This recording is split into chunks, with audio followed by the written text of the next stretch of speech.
संकष्ट चतुर्थी 2 शुभयोग, मनोकामना होतील पूर्ण। संकष्ट चतुर्थी ही गणपती बाप्पांना समर्पित असते।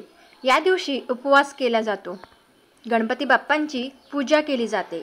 या संकष्ट चतुर्थीला 2 शुभयोग जुळून आलेले आहेत, त्यामुळे जर या दिवशी तुम्ही उपाय केले तर ते लवकर सिद्ध होतील आणि तुमचे आर्थिक संकटही संपतील। सर्वार्थ सिद्धी योग आणि धृती योग हे संकष्ट चतुर्थीला जुळून आलेले शुभयोग आहे, ज्यामुळे आपल्या आयुष्यात अनेक शुभयोग तयार होतील।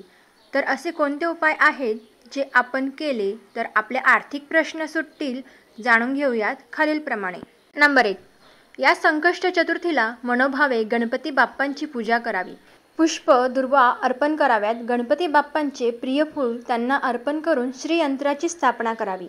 श्रीयंत्र स्थापन करताना त्यावर 2 सुपारी देखील ठेवावी, त्यांची पूजा करावी।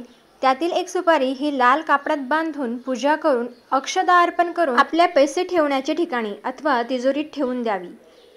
यामुळे आपल्या घराची भरभराट ही होत राहील, सुख समृद्धी टिकून राहील आणि आर्थिक प्रगती ही देखील होत राहील।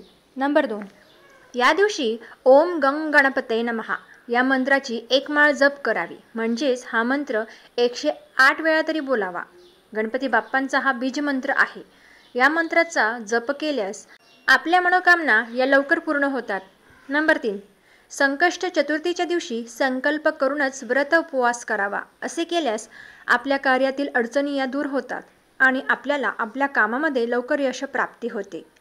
नंबर 4, जर तुमच्या व्यवसायात सतत अडथळे येत असतील, काम पूर्ण होत नसतील, तर या संकष्ट चतुर्थीला गणेश चालीसाचे पठण करावे। गणेश चालीसा पठण केल्यामुळे कार्यातील अडथळे हे त्वरित दूर होतात। नंबर 5, संकष्ट चतुर्थीला गणपती बाप्पाला शेंदूर हा जरूर अर्पण करावा।